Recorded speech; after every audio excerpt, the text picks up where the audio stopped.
Hey, how you doing?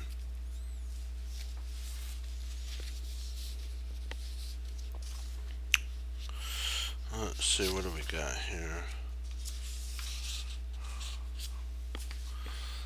We'll get started on Morphe's game.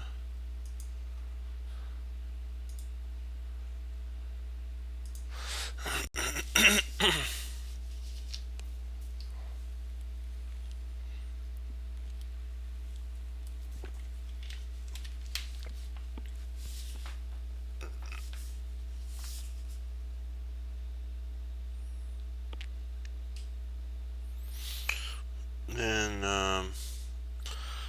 Oysten, Oysten, then the second brilliant prize. This is he played um, the Budapest Gambit. This was a rapid development and gain of time. Triumphs over pawn grubbing. Morphe is white. He is facing a burn.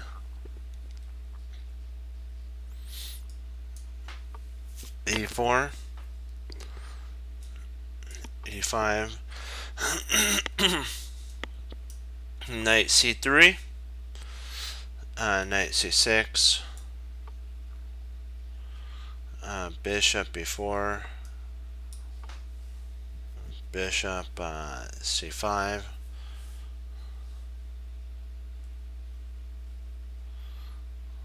Pawn C3, Knight F6.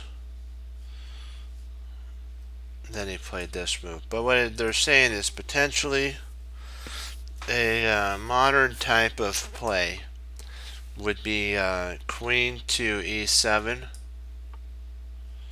Pawn D4, D4, and then Bishop to B6.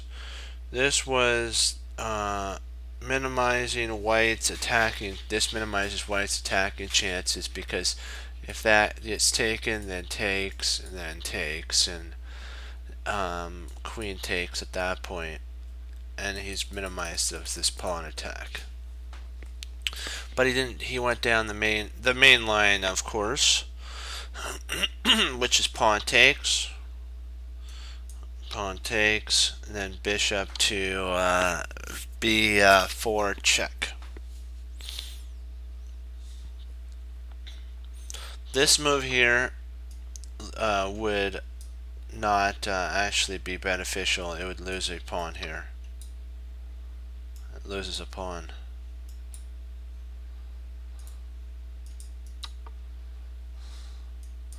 So you play king f1.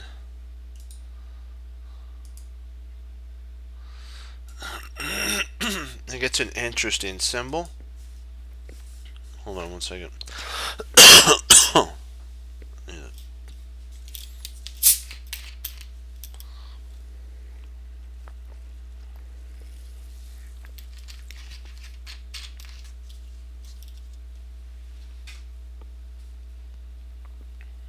Better. Okay. So he plays knight takes e. Byrne was a fine defensive player, but his move set him too tight to a problem, for it leaves him with a disorientated and undeveloped position. Much better it would have actually been for him to actually have played d5, even if this was played here, knight takes, bishop takes, and queen takes. This would have been better, but he went pawn grabbing and took the pawn. So Marshall played d5. The knight played to e7. Knight played to e7.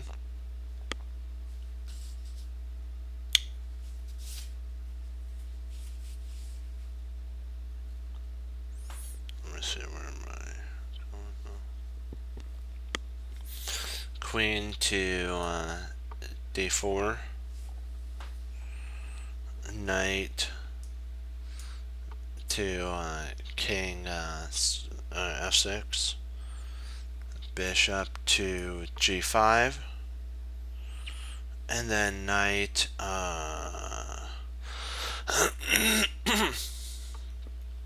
knight g6, knight to d2, knight bd2.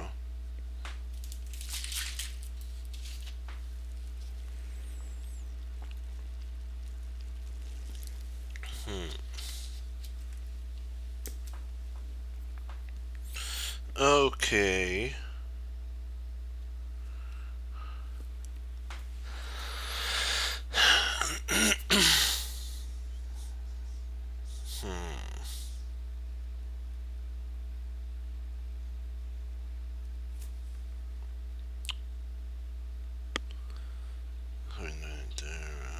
Okay, king pawn here. White has some kind of game he was aiming for with his 7th move. If castles, White would be able to continue with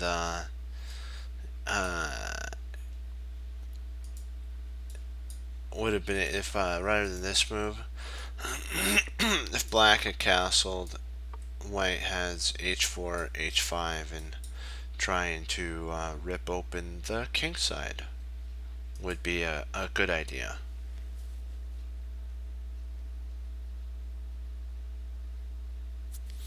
So now rook e1 check, king to b1, so now he actually has to move. Here as White's king went to b1, Black plays his king there because he has to. Thus, if he had played, hey, oh, you do, okay.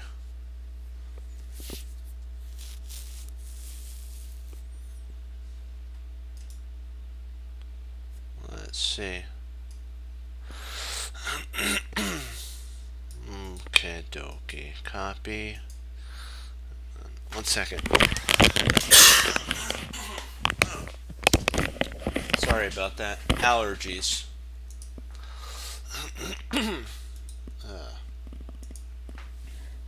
Okay, let's see here.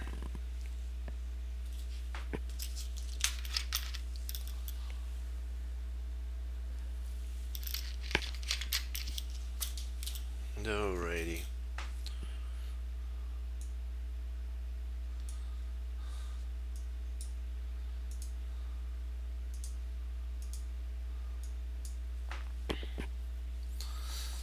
Okay, so oh, so this was a a 60-minute and then 10-second increment. Got it. C4, sorry, C5, knight F3, knight C6. Okay, I'll do that. There we go.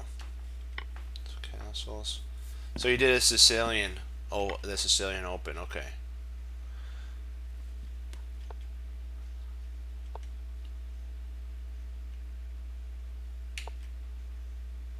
Knight C3.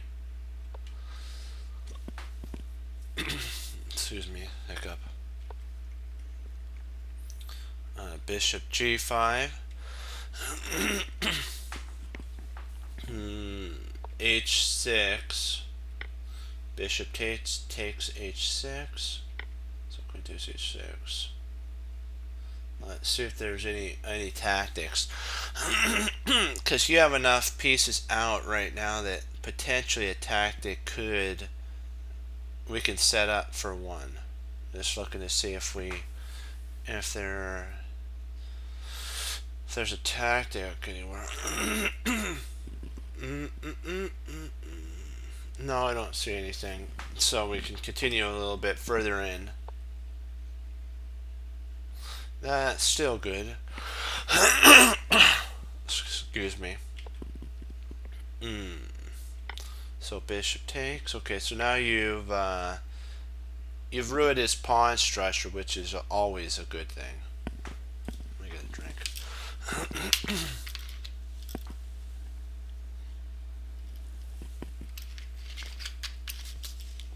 Okay, dokie.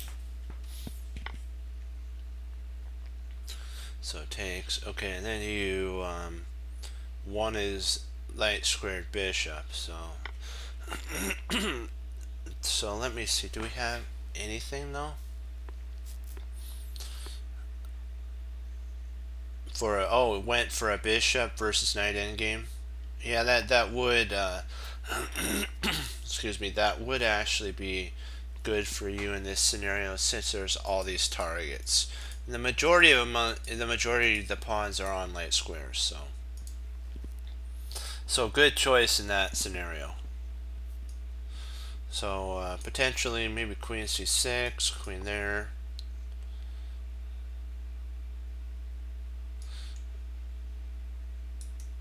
Maybe we could play B. Tries there. Then we have R. Tries there. You potentially could hit here. So I don't think he'll push his pawn. Let me set that up. I don't think he'd do that.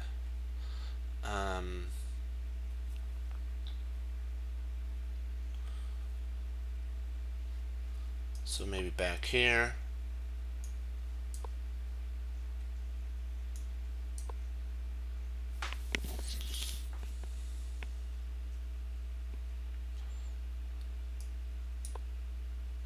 Something similar to this type of setup. And maybe if he tries setting up something like this, you have the ability here, and if he goes there, you always have like a bishop, a queen move here too. You just have to always look for points to attack. Like you have this point here, that these are points that are weak. So you have 4 targets in theory to go after. You have a pawn on c2, a2, c3, and e4. So always be on guard to, as I like to say, do some puck shots at them, like something like this, and then potentially maybe if you have to play rook, even if you have to play before that, if you have to play here, so then they come up here, here you come over here, here, let's say something like this, there, and then let's say let me see, what else could we do here? I'm trying to figure out some sort of an attack. Oh, he can't move there, sorry. He's got to stay in contact with the pawn. So maybe queen f3 would be a good one. Then you can actually take here, and after takes, you fractured. So you've provoked more weaknesses, and then rook comes over. But he does have this that could happen. There, and then that. And then he comes down.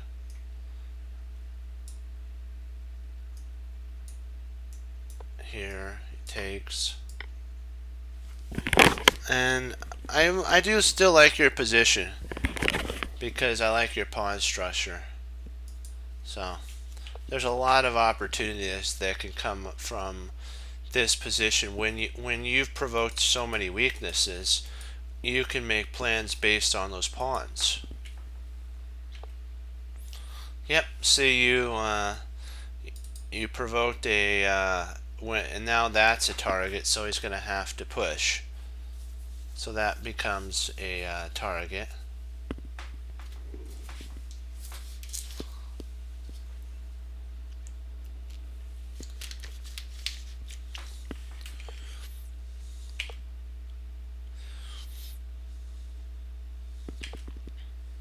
Ooh, okay, you're trying to open up the position.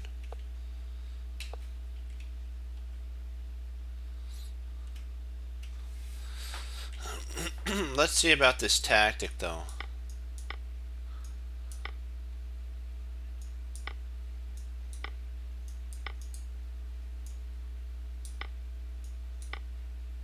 I think you would have been ahead here. One pawn. I think you should have went with the pawn takes idea.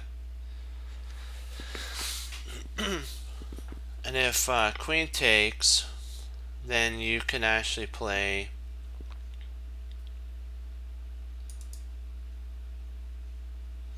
You can play queen here, queen there, and if he has to potentially come up, he might try to win this pawn.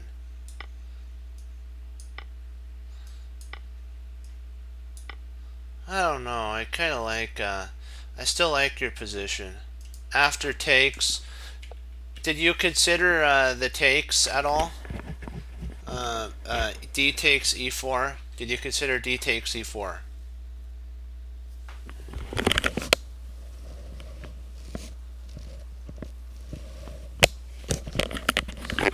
On move 19, did you consider d takes e4?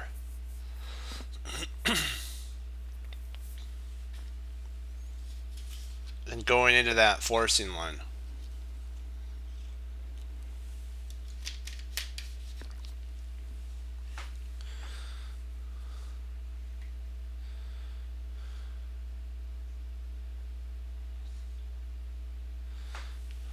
You didn't like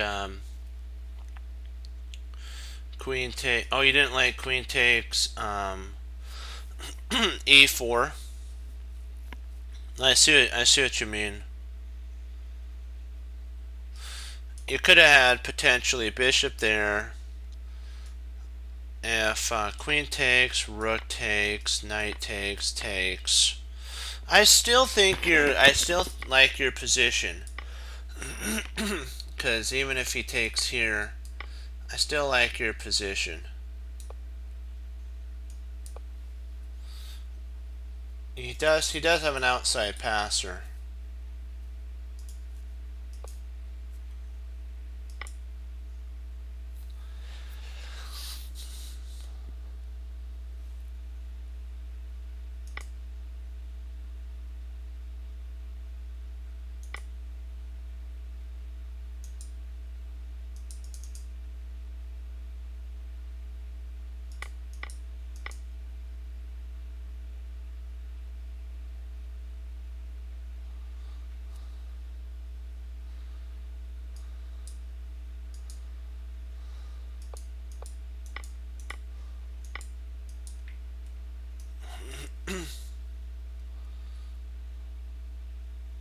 Hey, how you doing?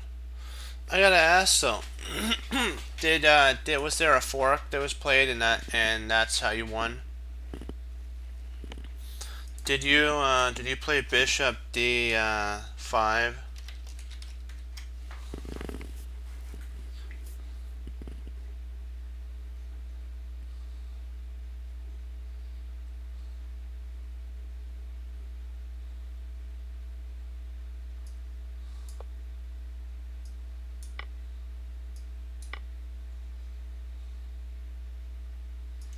And so your opponent resigned?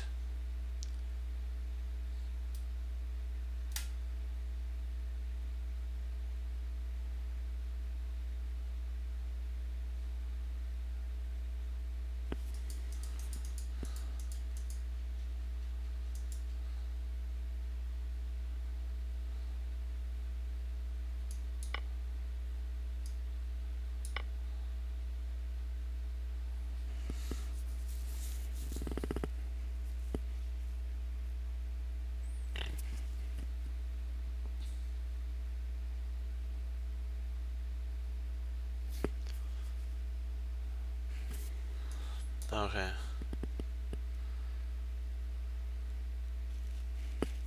Well, you're welcome on that.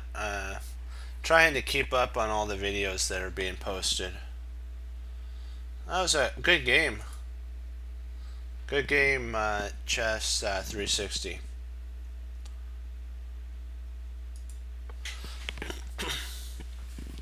We're going over a Marshall game. Marshall's white, and he's playing A. Byrne as black. And this one, Byrne took a pawn, and now he's going to get basically he's going to regret doing it. We'll just say that.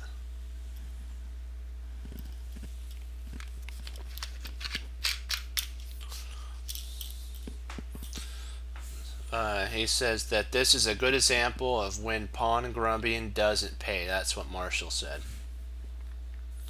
In a couple words or so.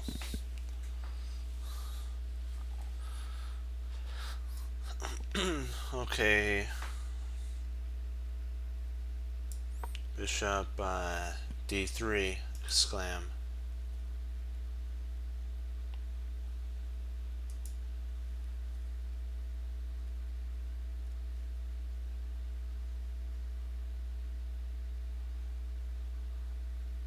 Oh, nice.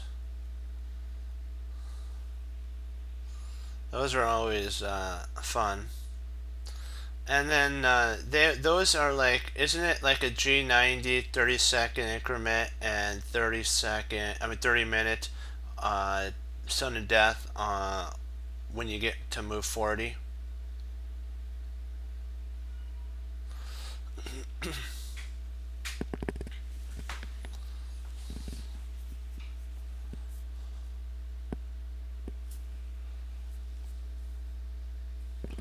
I've played in a couple of those.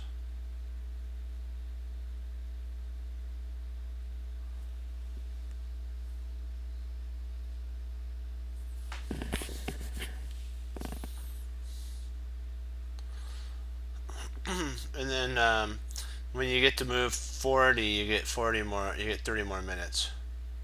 Oh, that's not it. Oh, okay. I usually some of the tournaments usually are like 60 minutes, and they used to have 5-second delays.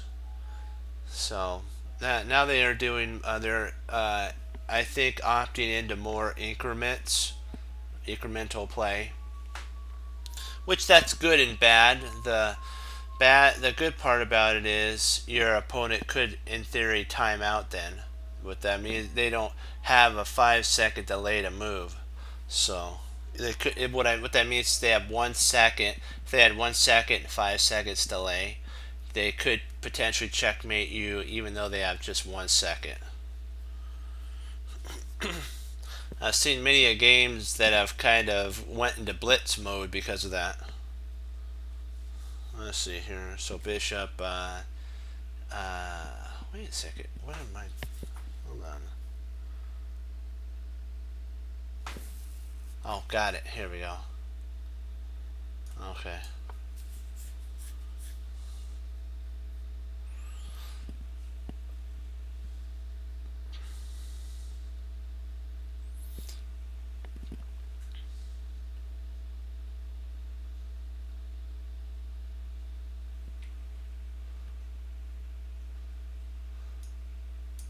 Pawn takes.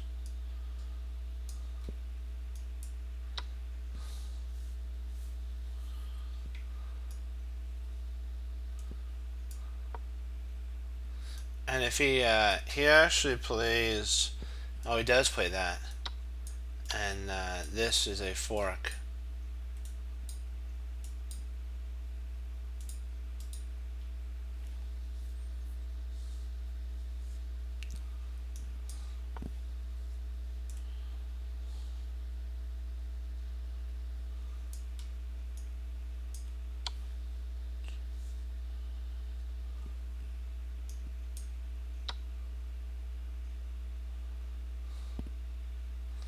That would have been tempting to have played this, but the only problem is you leave Marshall with enough compensation. Burn with enough compensation. That's what I should say. And that's kind of the idea here. So king takes. Let me see here. Queen b3 check, or d3 check. So queen d3 check. The king. So the rook cuts that off. Cuts this off here. The queen cuts all that off. So the king really only has 2 squares to go to. Let's see which one he actually runs to.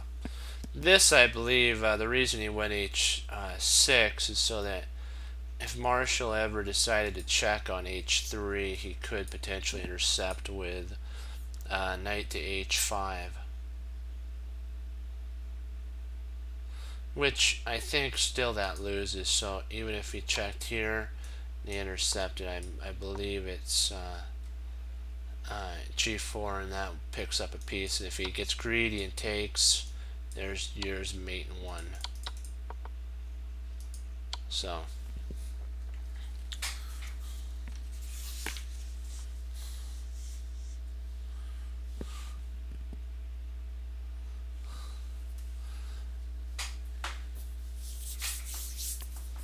he played h4. This is Harry's coming in. Harry, who always has a lot of medals for his honor, Medal of Honor, and all that stuff too. He gives up so much for the team. Harry does, the H pawn.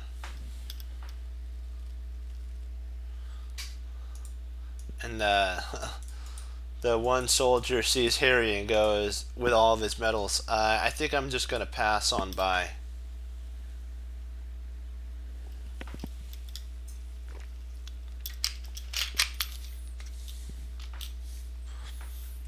And Harry's like, okay, that suits me well. I'm coming after your king, and I'm gonna checkmate him. So I'm gonna set up a special outpost for my queen, and she's gonna use her rook and bishop powers to totally own the king, right there.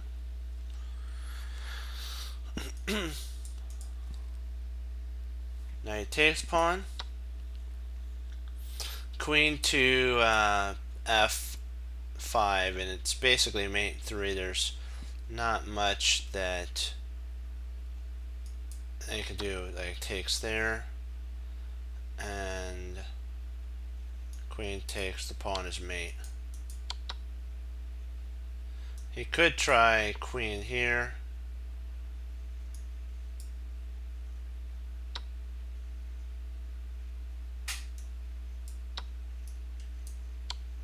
And that's mate. Okay, let's get on with our other stuff. And our next one is a Dutch defense, so that'll be fun. We had a Budapest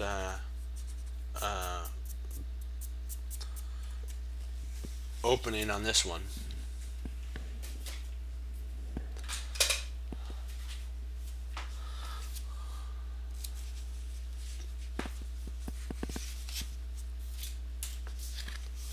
Let's do it to it.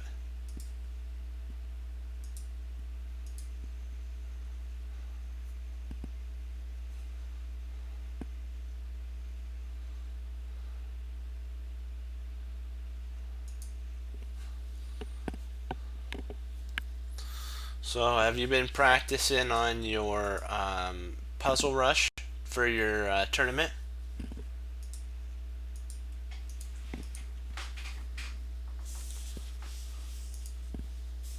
Chess 360.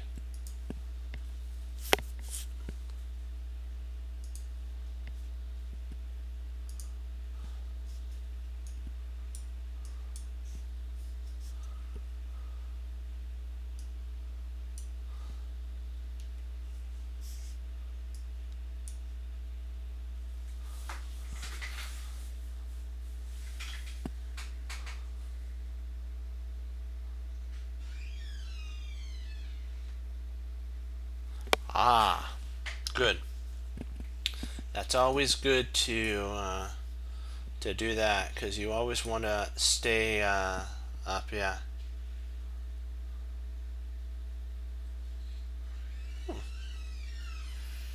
That is important to stay up on your tactics, because you spotted a tactic when your opponent played that. That's the reason I asked was if you had worked on those puzzles.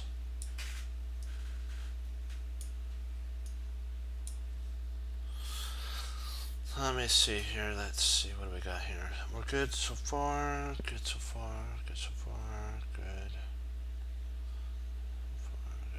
Good. And we're good. Okay. There we go. Yeah, he's got 2 tactic times. I think he's got tactic time tactic time 1 and then tactic time 2. I have both of those. They're really good tactic books. What the 1001? He has ones for for starting out, and then he's got advanced ones.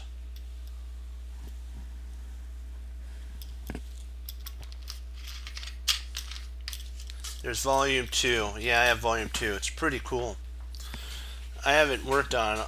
I went through them once. I have to go through them again though. They're pretty fun. They're really fun tactics to go over. I'm going to probably go over them again because I really enjoyed the tactics that arise from them. So, oops, sorry about that. I got to. Oops, wrong. Oops, I got.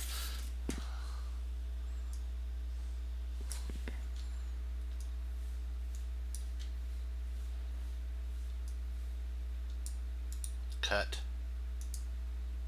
And then delete.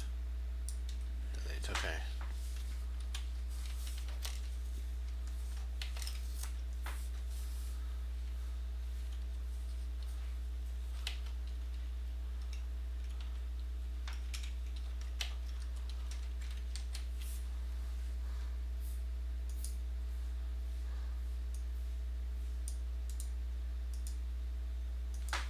There we go.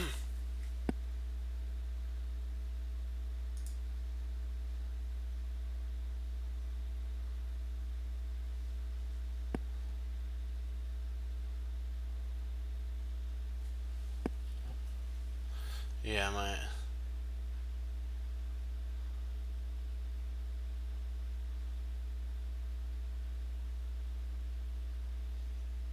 Oh yeah. I agree. That's why we go over puzzles at least we go over 12 of them a day, and then we do our end game. We're almost finished with our end game book, Jeremy Silman. I have another end game book. I think it's by Bruce Pontefini. I'll have to search through my library and retrieve that one, and then I could set up some end game puzzles for us to work on when we're done with Jeremy Silman, and then I'll set up a study for that, and then you can go over that as well.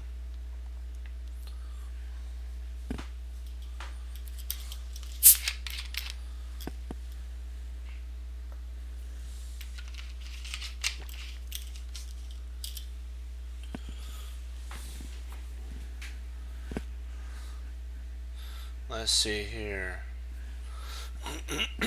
Excuse me. Let me see. Okay.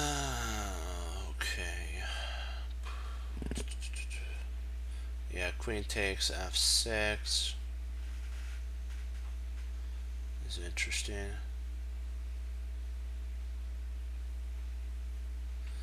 Queen takes f6. Bishop takes, then rook, queen f6. If he moves, then rook. So if he moves here, you have queen g7 mate, and if the queen tries to come over and attack the queen here, you have mate there. And if any other move, yeah.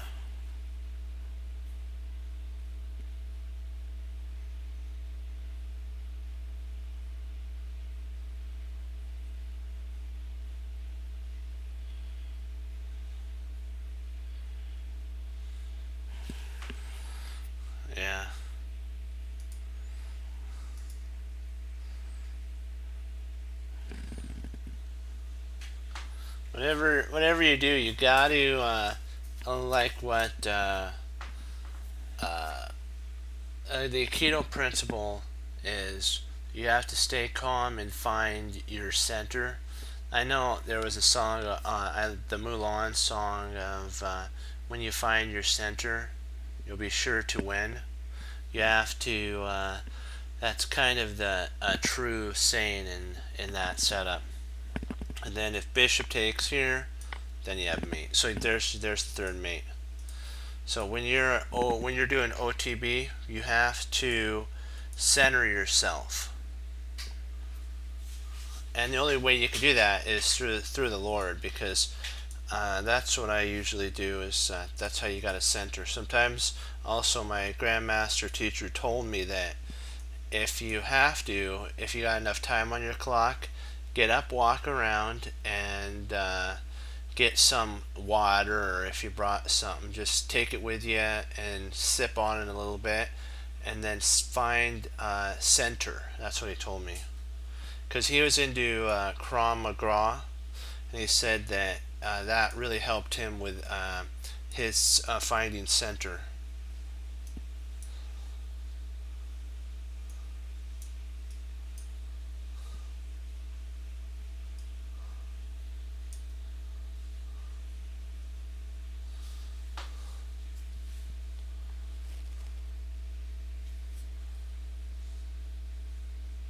Let's see, so that's 5, 2.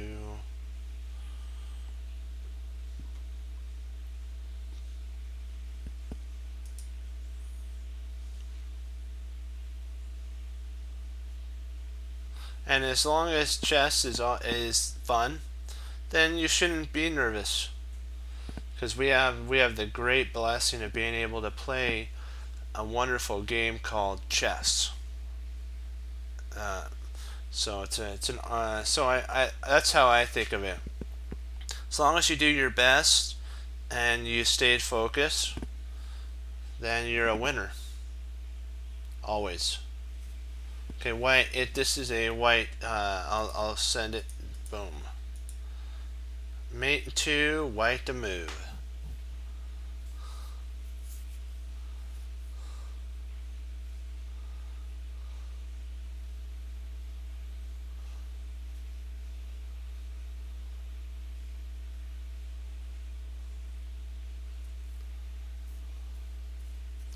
Yeah, Maurice Ashley even talked about drawback chess is a Aikido principle. He even would, if you had talked to him, he would even tell you that until he found the Aikido principle, he kept trying to get his grandmaster title, but he just kept falling short. He's an attacking player, and he said when he found Aikido is when he found center. Basically, that's kind of what it is. It's the center. You find peace. In the English tongue, it's called peace. You find peace in the storm, or as it is spoken. He went, the seas be calm. That's kind of what it is. Or be still, and that's kind of what you have to find. Let me see here. Boy, what is? Well, this is a tough one. I did this one right? Yeah. Okay, it shouldn't be too tough because it's mate 2. Let me see here. We don't have any queening, so that's covered. That's covered. That's covered. So he's only got one spot. The queen does cover this long diagonal. We do have a potential ability to queen here.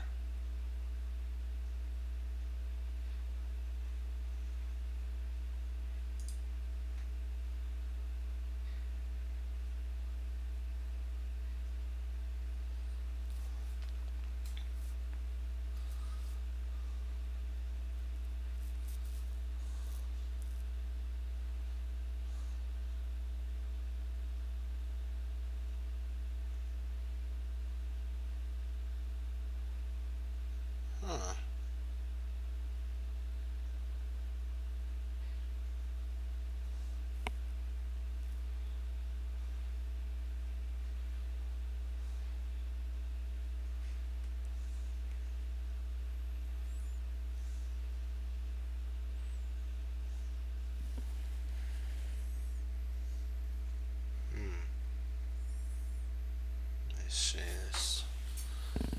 It's here. There is a move here.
I'm not sure. Let me see. Queen B there.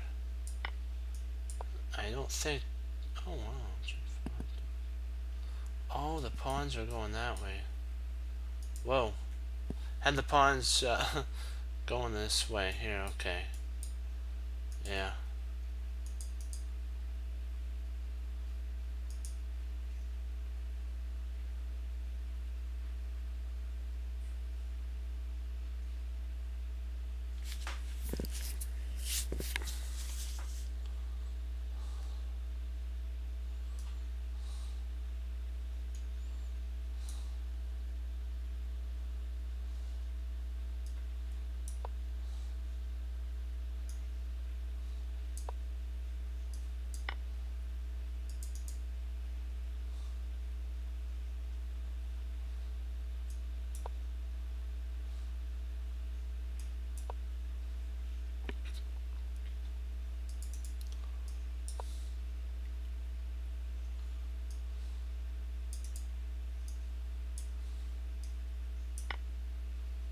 There we go.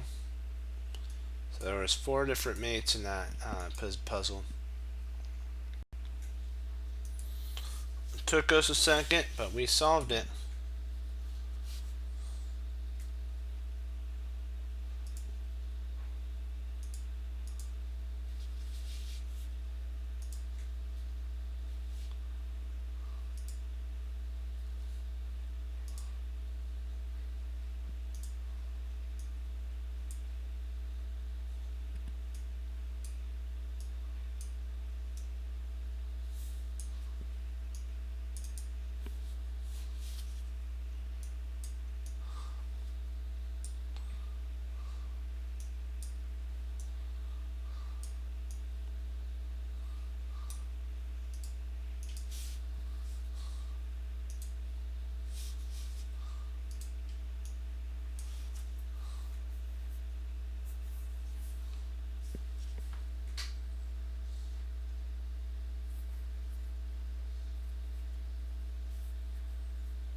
Just want to make sure I have this right so when you go over it, it's right on. Perfect.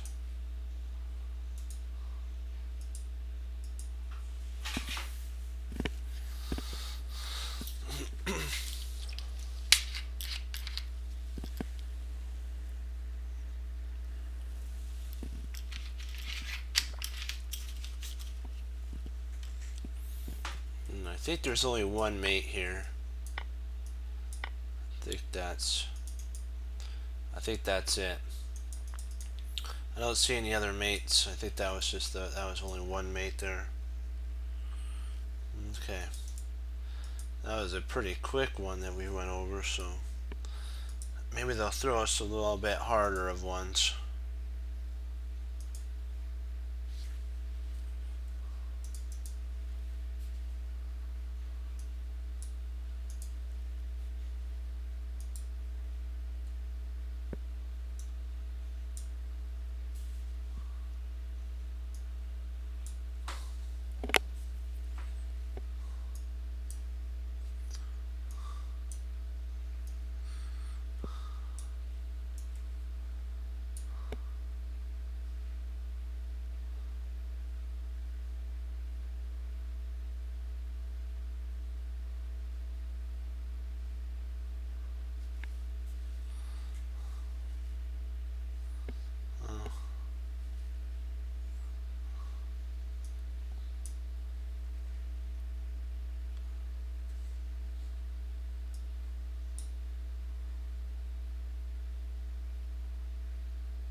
Hold on, just let me see how everything's going.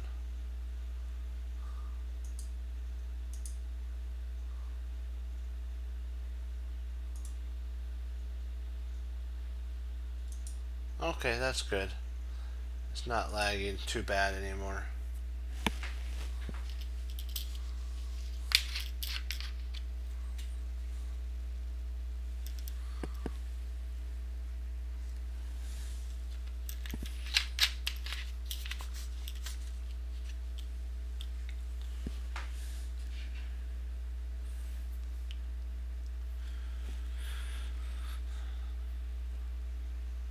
Okay.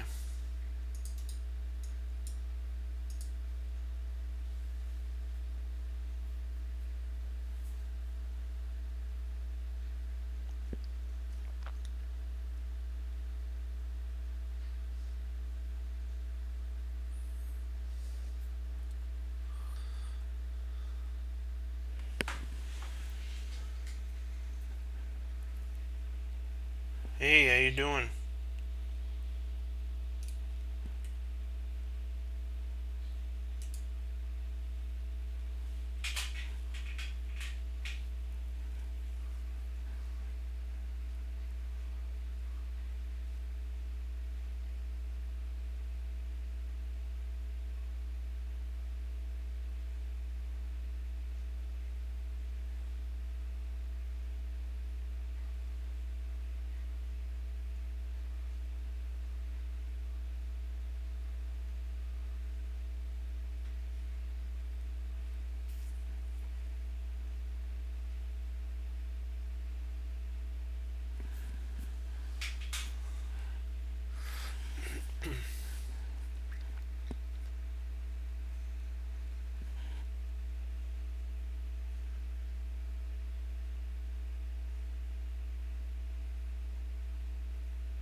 I think the first one might be that. If takes, then rook a mate there.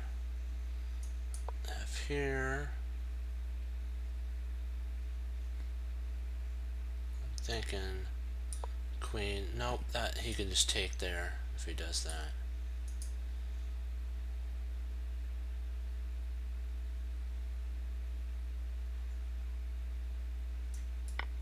That's the furthest good one there. If queen can be there. Let me see here.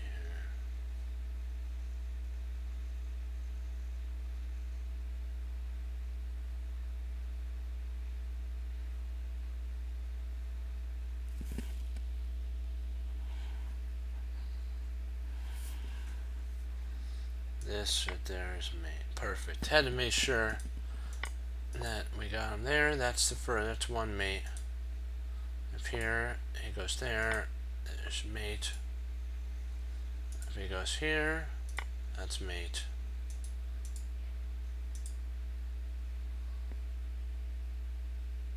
I think that's it. Yep.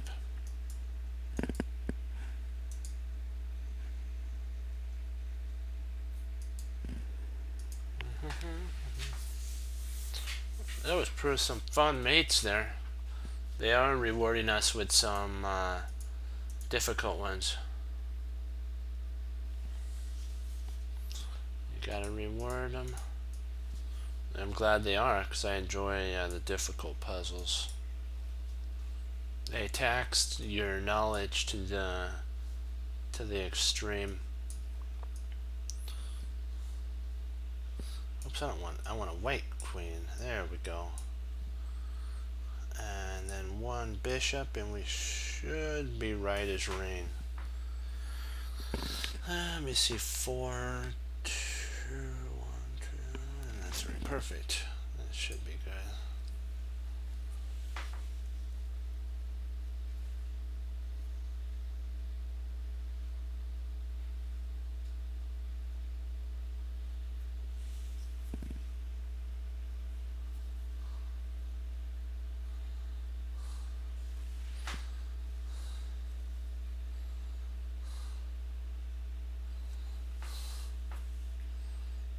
Yeah, because takes.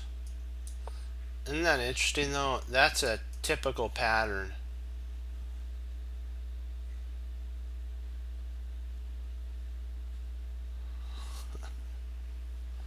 Yeah.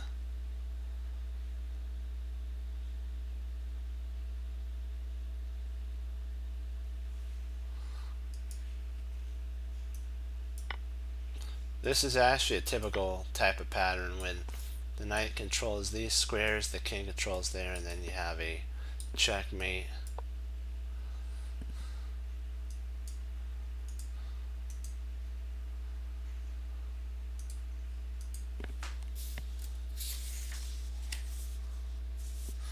Now we're getting into where there's more.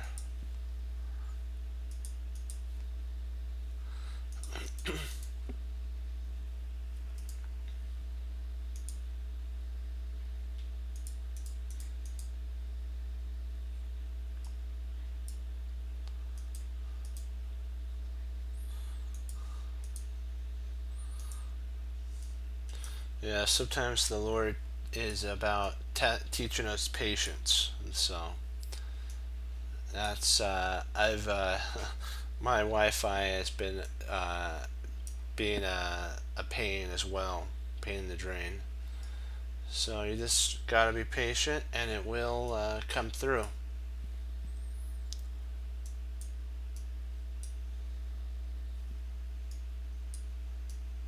Patience is a virtue, that's for sure.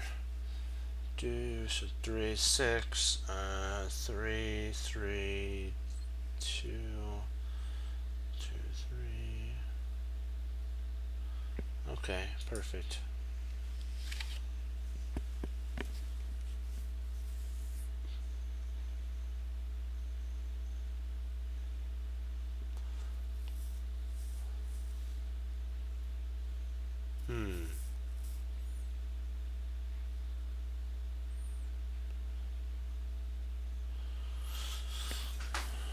Let me see.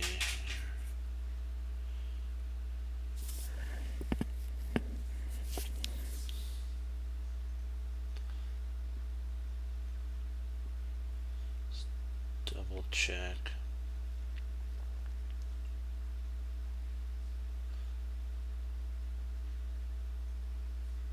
It's pretty amazing how the black king got all the way over to f1. That's It's pretty incredible there.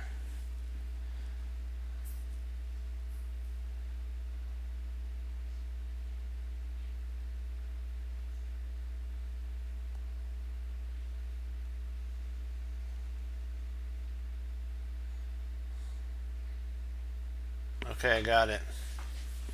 Got it.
Did you guys solve the puzzle? Oh. See, my Wi-Fi is acting up a little bit. What you do is you gotta laugh and have a good time about it.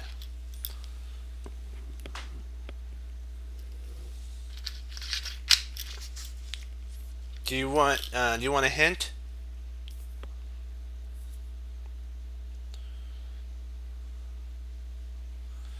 Do you want me to give you a hint?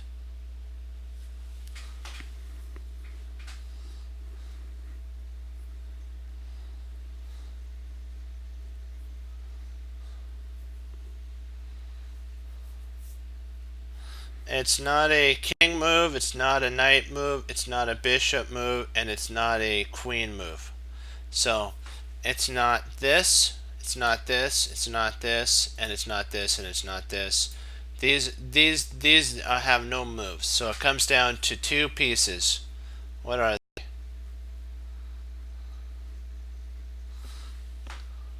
Comes down to these two pieces.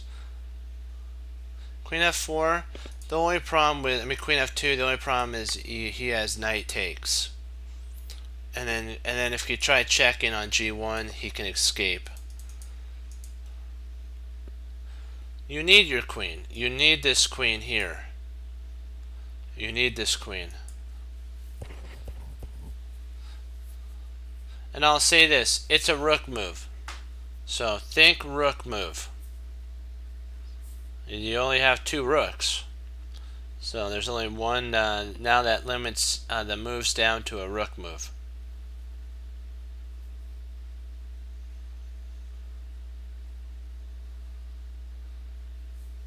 And so that you're not getting, king, rook, g, and then when he comes up, then bishop to, oh, hold on.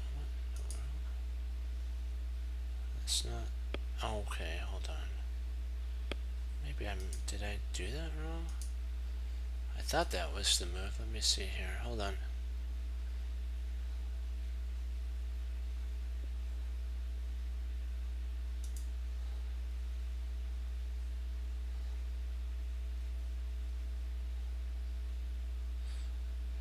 Oh, it's knight d2. If queen comes here, then mate. Okay. I had it wrong. That was a tough one. And if rook takes bishop, then you have mate there. If bishop takes rook, then you have mate on f2.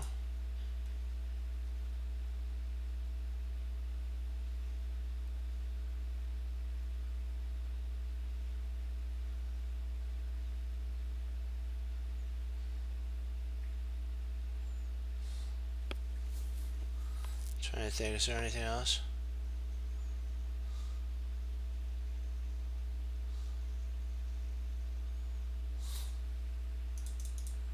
It's actually knight takes d. I did not see that. That was a deep one.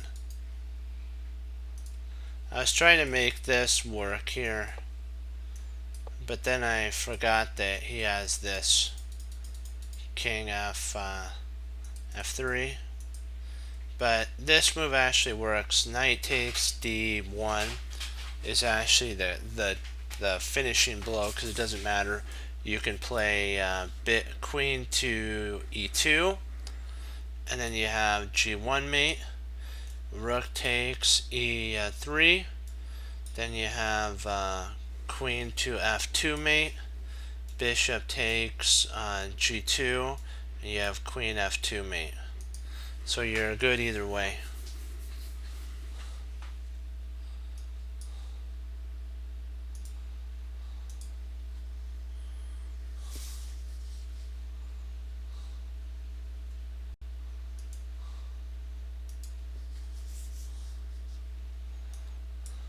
That was a difficult one to see,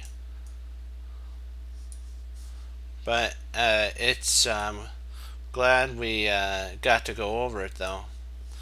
And yes, we had to get a hint for the first move, but what we did is we solved the rest of the moves, so that's what matters. Remember, it's not where you start, it's how you finish.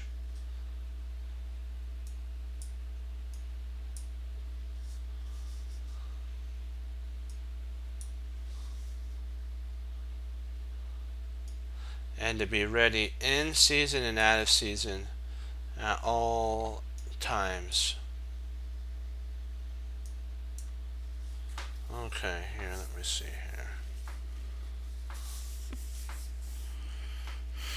here. Oh, sorry, a little hiccup there. So there's there.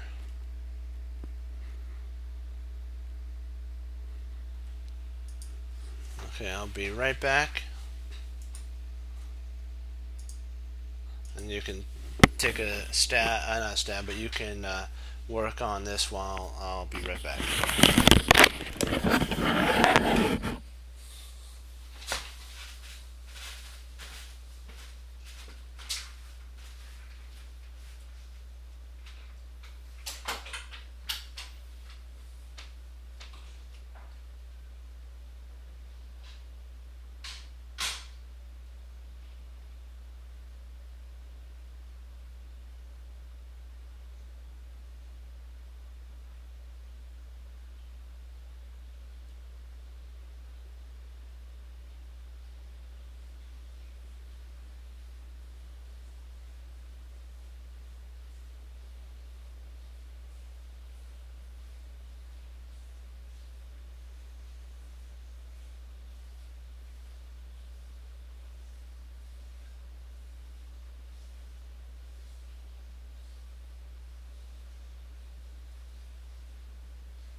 dokie.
Alright.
Yeah, the ones that are really hard are the 3000 level puzzles. Those are super duper hard ones. We had to solve one that was, I think it was 3500. That was a 3500 one that we did. It was like, wow.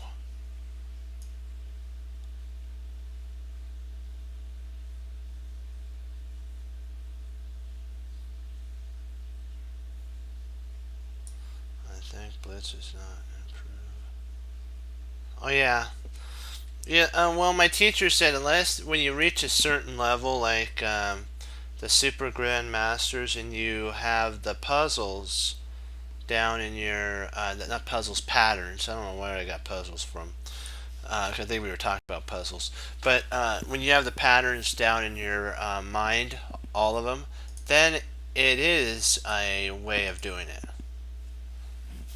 And that's why Nakamura is good at doing Blitz, is he knows the puzzles. I mean patterns. They are puzzles, so we call them puzzles, but they're the patterns.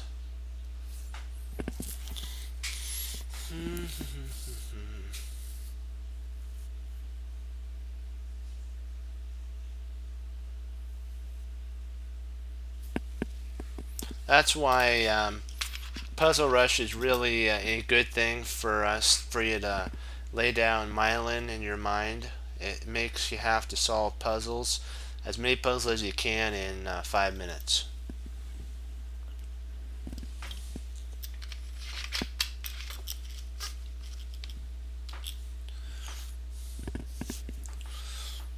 So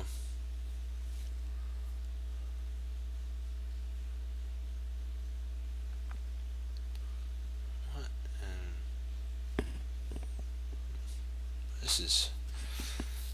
this is a puzzlement here. Somehow there's actually a mate and two here, so let's see if we can find it. See, rook d8 checked. Knight takes no.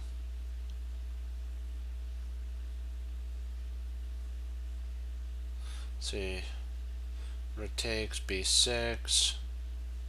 I think he's in Zook Swamp. I think our opponent's in Zook Swamp, so we could actually play Rook takes b6, and if he moves his knight here, we get mate on b8. And if he takes, then we get checkmate on rook takes a6. So our opponent doesn't have any good moves after this. He could even play here and it still is mate. And even down here and it still is mate. So yeah, there is no good move when we take there. That's when you've totally basically taken all of your opponent's chances of winning out, is when they're in Zook Swamp.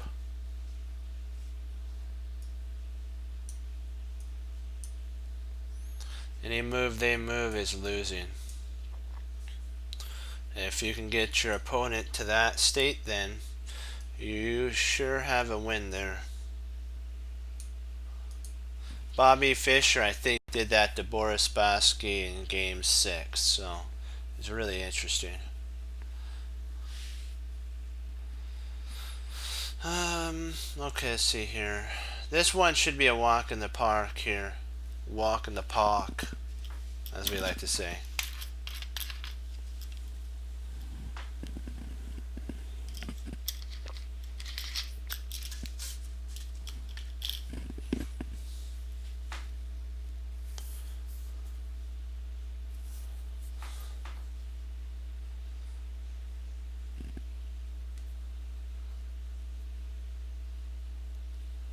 Do you have the move? Oops, I gotta put it out there for us all to see. White, mate 2, white to move. And it's all up to you. Yep, game 1, Bobby blundered a bishop. He didn't want it, he was actually in a drawn position, and he took the bishop on a2. Or h2. I believe it was the bishop over here on h2, and then Boris just simply pushed, I think it was g3 if I'm not mistaken, pawn g3 and trapped it. And Bobby said that he thought he can get the bishop out if he could get this one pawn, but it was one move too late.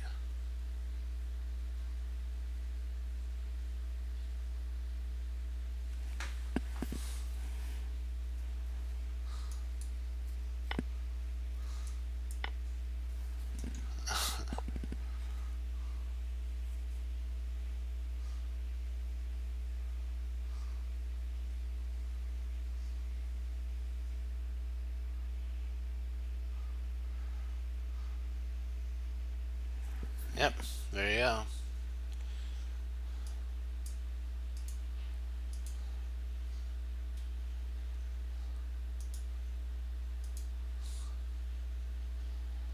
And he did on game 3. I think he, if I'm not mistaken, I may be wrong, it was a special opening that Bobby played on Boris.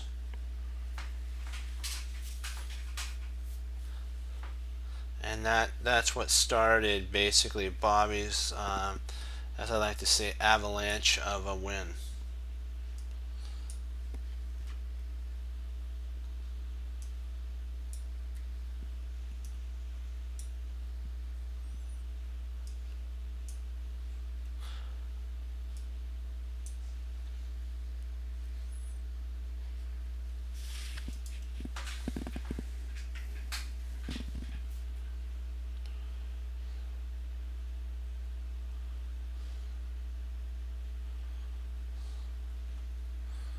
This one, speaking of the G pawn, here we go.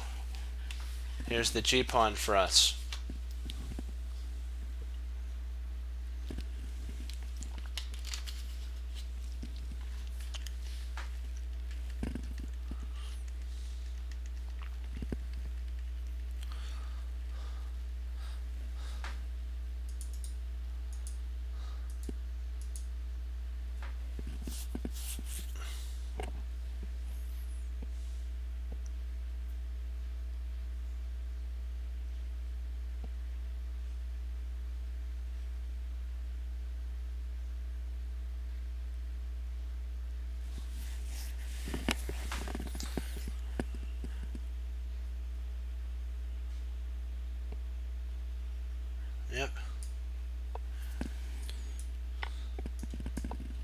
There you go. There's one more also. If he plays king h6, then you got rook h8 mate 2. There's actually two mates.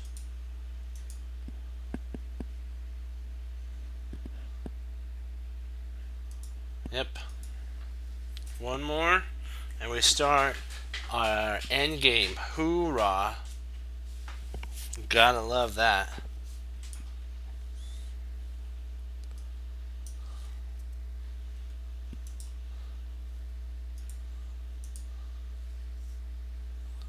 Oops, I have to move the rook and the bishop over.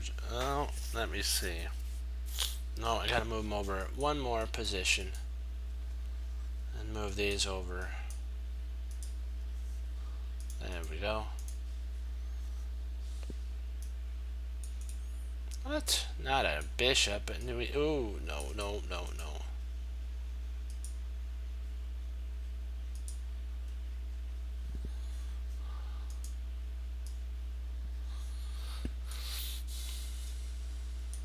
Let me see here. What do we got? This is our last puzzle that we start into our end game.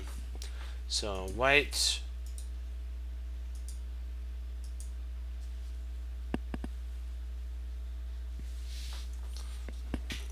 All right.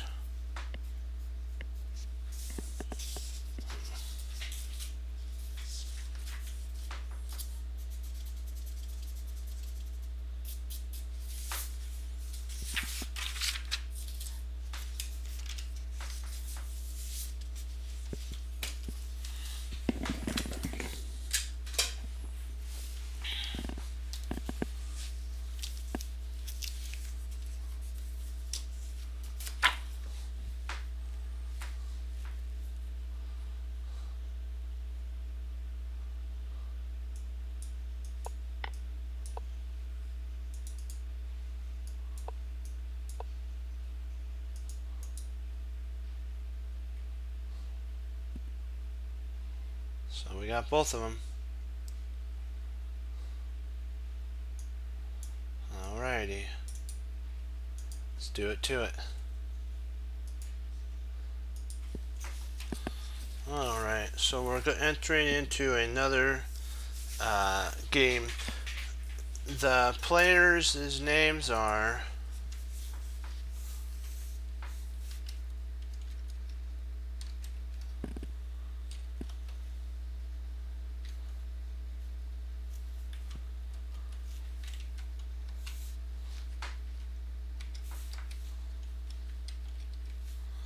this is actually, I believe that's how I spell it right.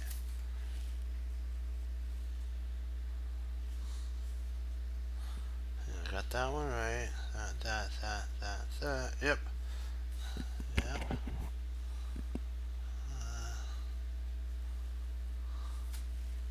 This is the World Youth Championship, 1999, and it's black to move. So this is a game from the World Youth.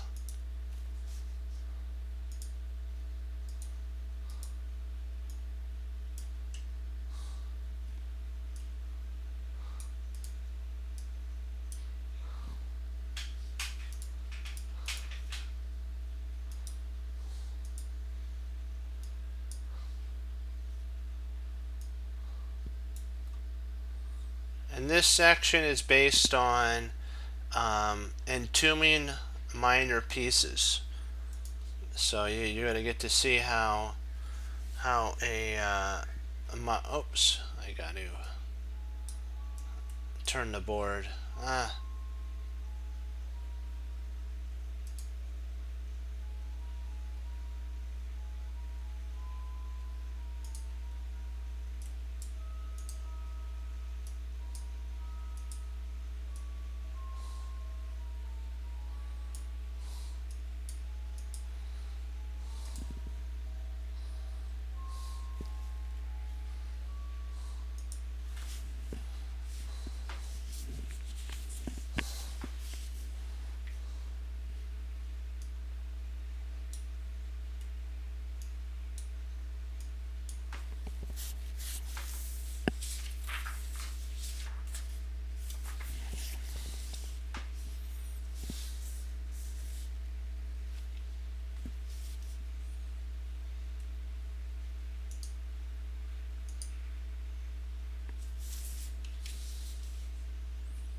one might think that one might think no, one might think that things are not so bad for white since material is even, and black's king is no better than white's. However, the evaluation is dynamically changes after black played the first move.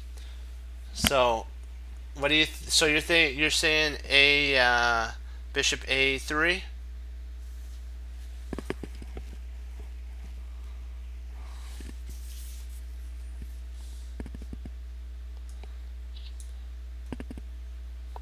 And that is right. That is actually the best move. That's an exclam move. Congratulations on finding that.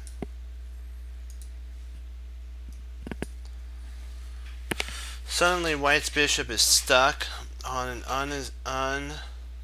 uninspiring a1 square. The bishop is. Although it seemed that black's bishop isn't doing much either, the fact is that it can leap into action on c1 anywhere along the a3 to f8 diagonal in a flash, while white's bishop is useless, just sitting there. It's just sitting there. It's useless. All it's doing is protecting a pawn, one pawn. This bishop can come here or there, anywhere along the board it needs to, when this bishop is just stuck. It's like when you, if you lock your keys in your car and you want to basically go somewhere, it's going to be hard for you to do that if you don't have keys. So that's kind of what he's trying to get across to us, that this is a bishop without car keys for driving. King f7. King f3. And then e5. And then now we're slowly entering our king in.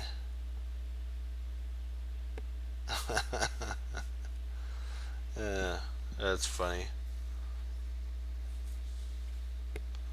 He played king to e4. They're saying that e4 is also losing because king e6, and soon white's pawns will be on dark squares, and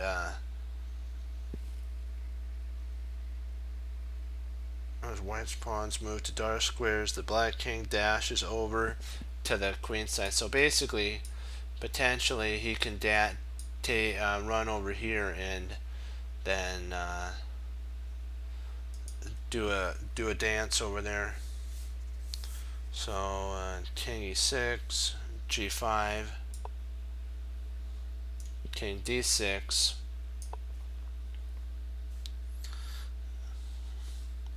king e2, king c5, king d2, king b5. We're trying to come around in here, see if we can't pluck a little bit of that. King c2, king a4, bishop b2, and then bishop to c5.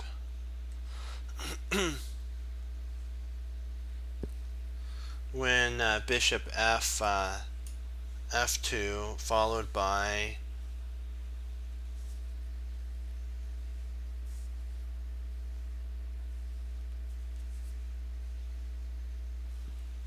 oh, wait a second, did I make a mistake here? Hold on.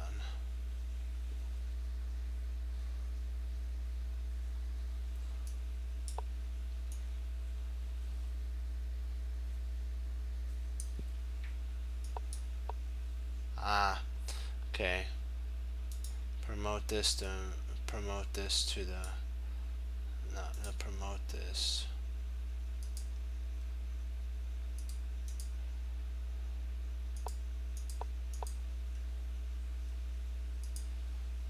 Okay.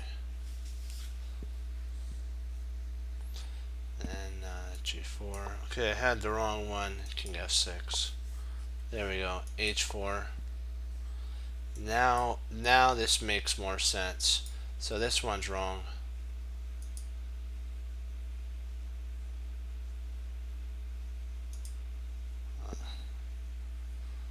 There we go.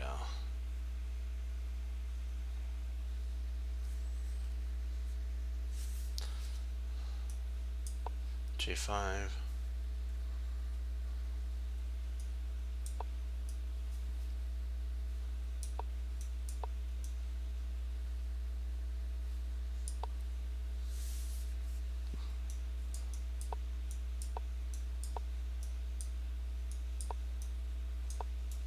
And then he's going to come in and start going in there.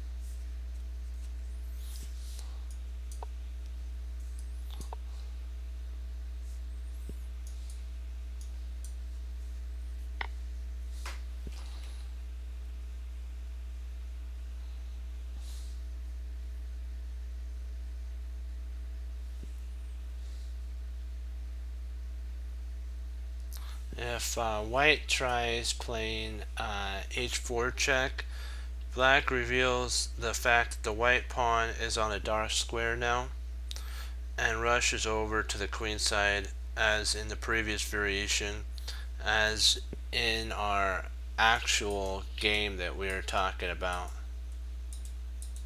And then here, that's actually what was actually played. So he takes king. Oh, so king didn't take. He didn't take. It was king takes was actually what was played. So that gets deleted. There you go. F4, H4.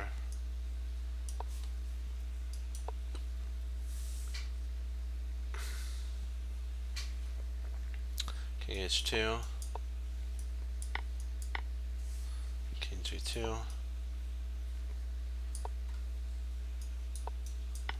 And then it's game, set, and match. This pawn will end up overwhelming this king while we come over and bring our king over here and down, and then trade off, and then come in and get this pawn, and that'll become a queen.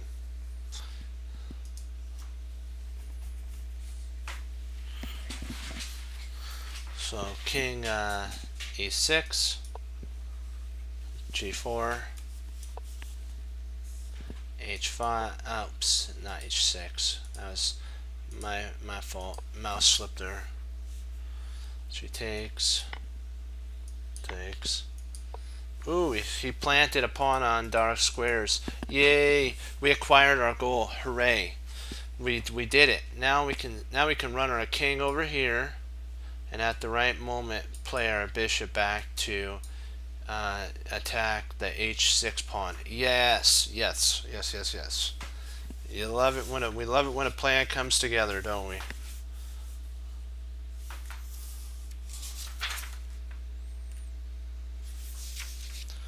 He's also saying that if he didn't want to okay, gotta wait for a sec.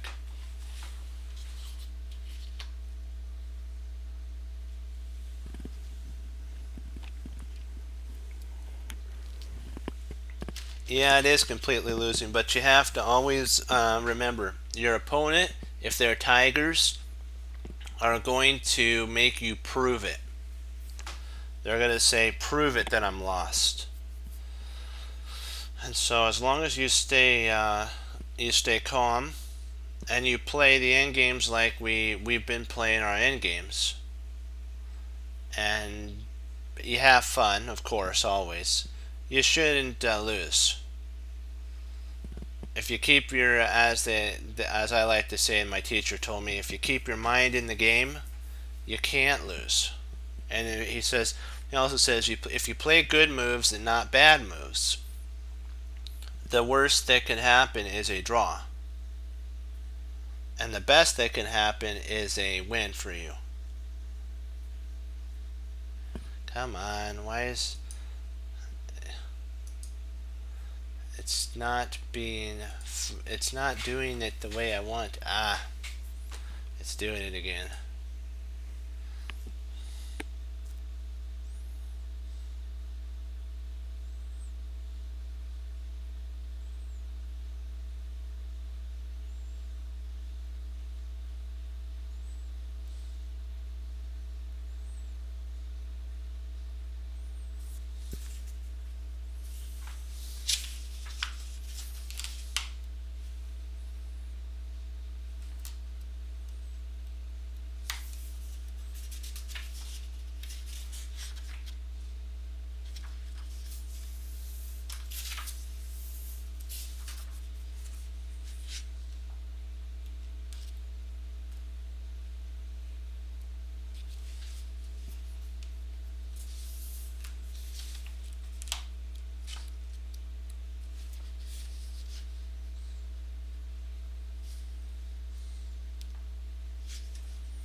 You could.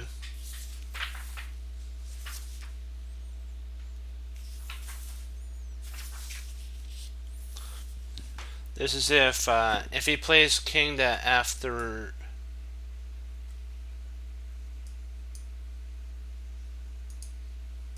king f3,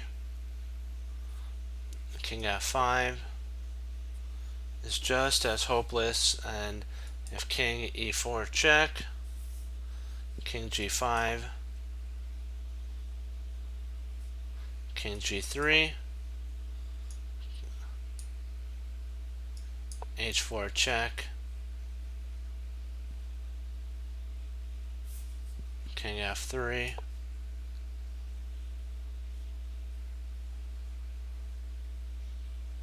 bishop to c1.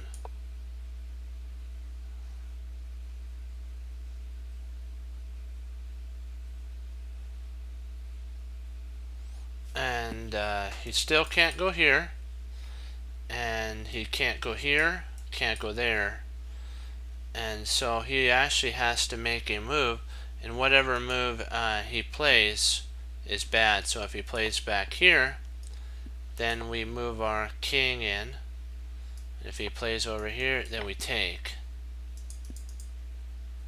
and if he plays down here, we move in, and if he plays here, we just scoot our bishop up, and if he tries to get his bishop out, we take, and if he tries to get the bishop out, then we can actually potentially just play king here, and this pawn will end up becoming a queen, and it's on the right square. We just play our bishop here, pocket it there, and then trade off at the right moment. So like it's completely lost, like what you were saying. Bishop c1, king f3, king d5, e4, king c5, king e2, and king b5. And white resigned. White didn't need to experience what actually is going to happen after this. Bishop f4, and then we're going to come in and gobble that up. Bishop b2, king a4,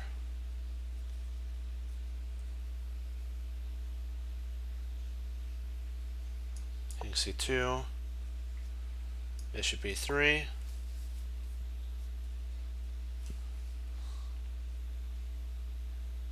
bishop a1, king a3,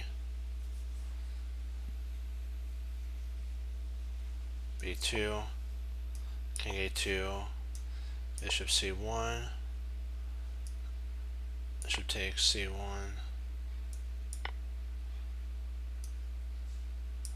king b3,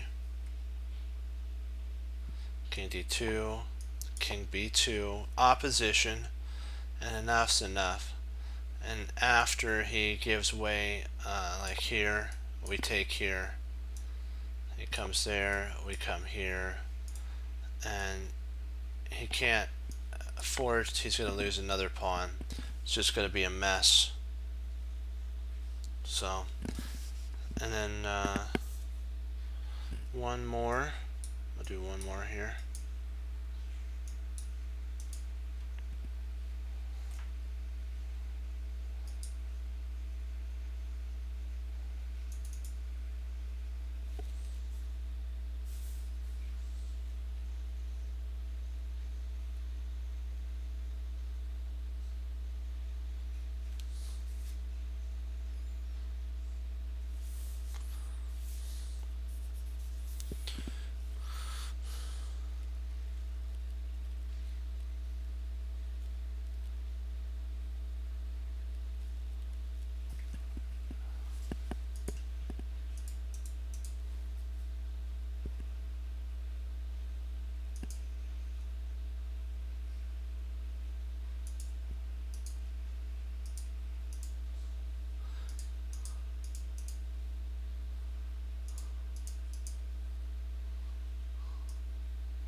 Let's make sure I have this right. Yep.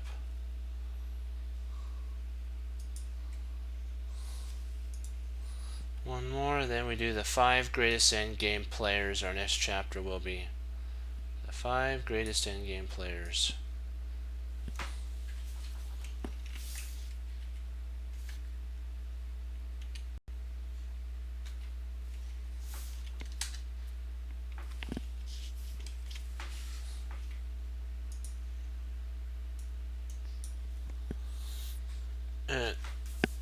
It only took one move to make white resign. Can you find the move that made white resign for black? That black made that made white resign. Can you play? Can you find the move that made white resign?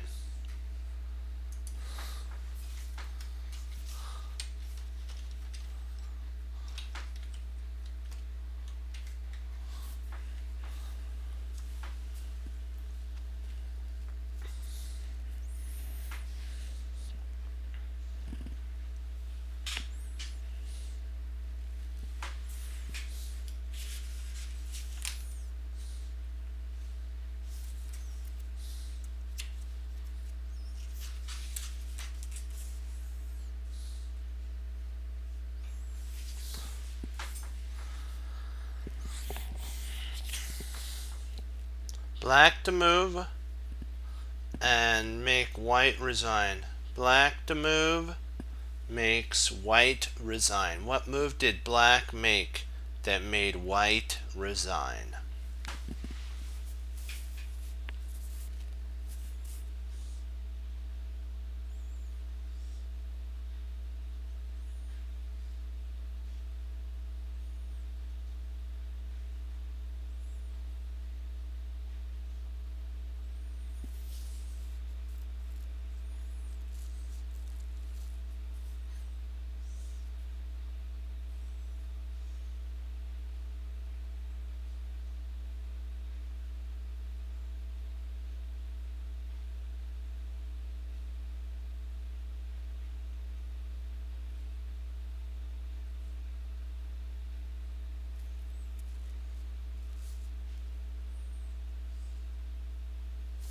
Okay, I will show it to you.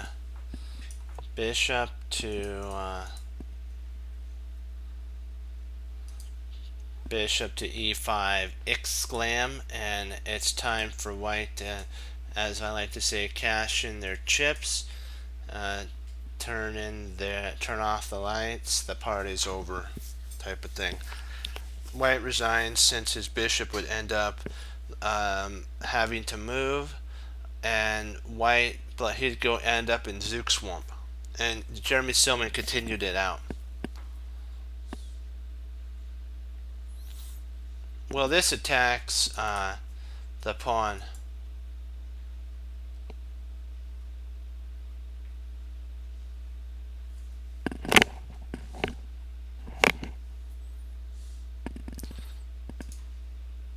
Well, A1, it's just, I think C1 allows for the bishop to guard both points, and so you haven't made any progress. So if you tried something like this, all the bishop would do is go back and forth, back and forth. So I don't think you win anything in that line. And A1, that actually allows the bishop just to pass the move. So you're basically white's passing the move. This makes white's paralyzed basically.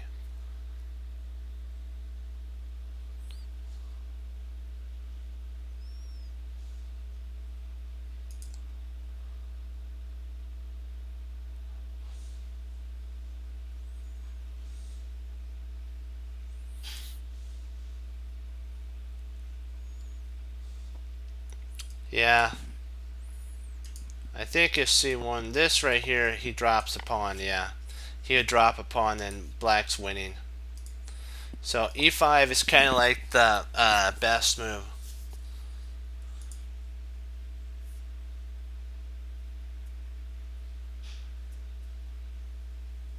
Yeah, we talked about this, that there's not enough time for white to actually lose, like what Boardwalk said there is right. You have to have 3 squares. So if there was another square for the bishop to lose time, it would happen, but it's not enough time. Then bishop c3, and he doesn't have enough time. Black actually prevents him from moving, and now he's in something called mutual Zugzwangp. Bishop, and now there's nothing that he can do.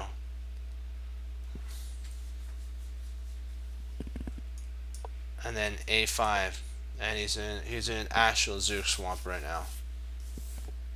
There's nothing. And if at this point, if white tries A5, B takes, and if B, then before C takes B, or if king F1, then king to F3, and this is also losing.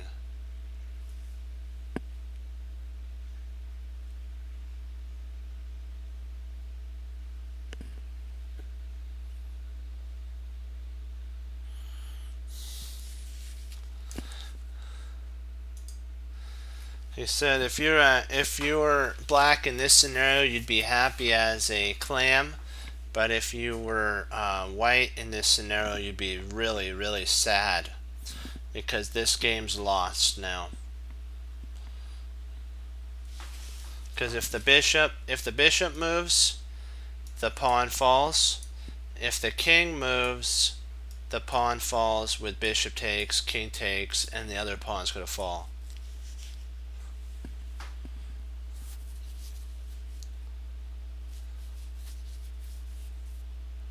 Yep, exactly, you got it. Do you have any questions? And our next section that we're going to be going over is called the 5 greatest endgame players of all time.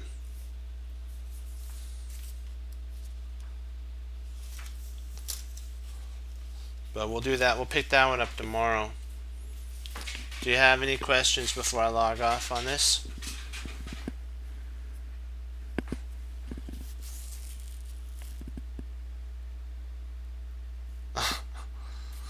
Yeah, it was a little tough, but you know what? It's always fun.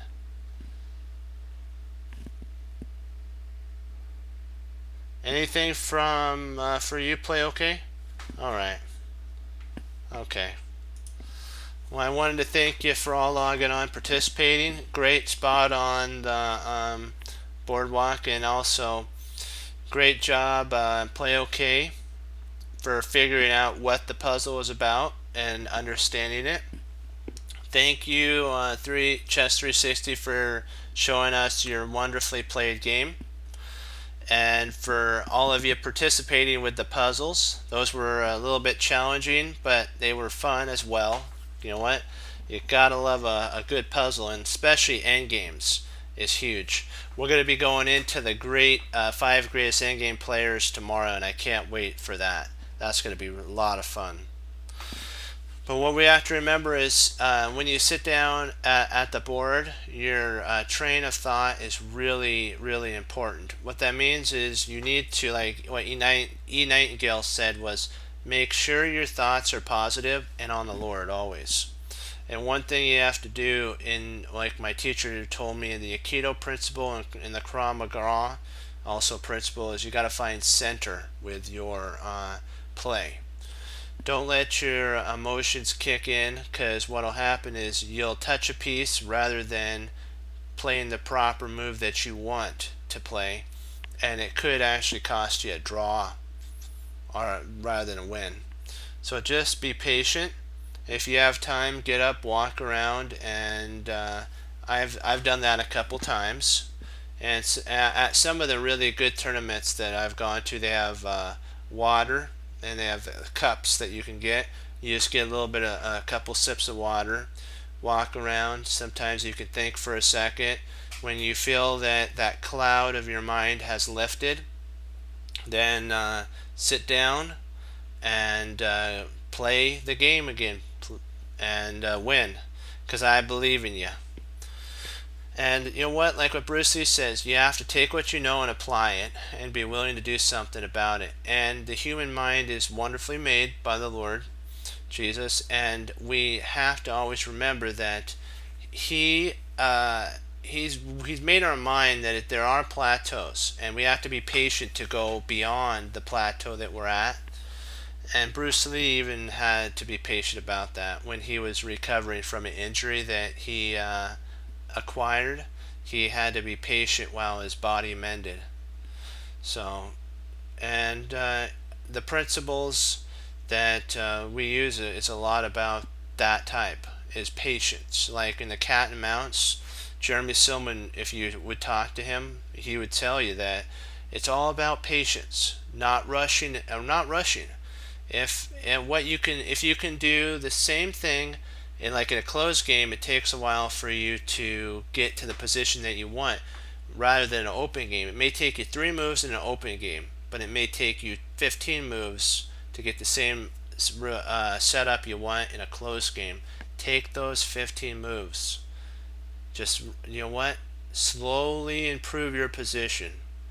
And by what my grandmaster teacher told me, and I want to share this with you, you're not hurting their feelings if you beat them.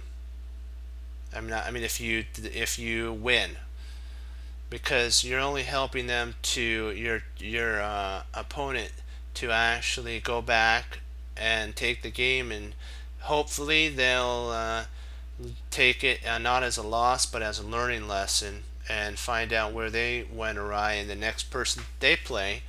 And if they are able to defeat them, then that person will be able to learn something. And that's how chess should be. Never take a loss as a personal hit against your ego or your play. It's just a great way to find out where you can improve and get better on. But you know what? That's why we talk about treasuring your victories and learning from your losses, and remember that mistakes do not define you. It's how you handle the mistake that defines you. And basically, we have to always sit down with our Grandmaster glasses on and be ready to see those tactics. even grandmasters don't see everything.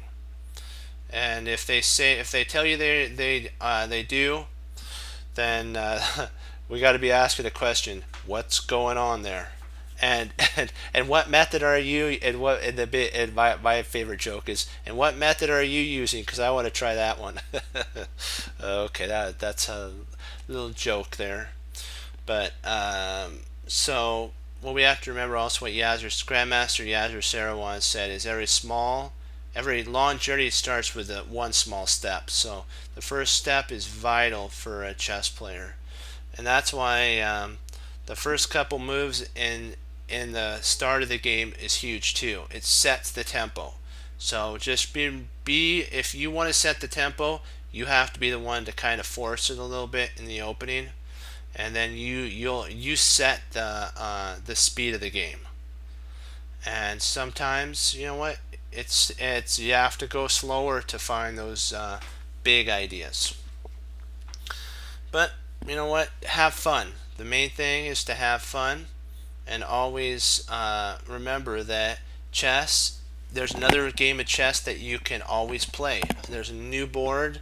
That's what Fabi said, is that when they ask him, when you lose, how do you recover and play a great game the next game? He says, that's the past, and this is the future. The next board is what he's thinking of, not the past. He's learning from the past, but the board at hand is what he's playing.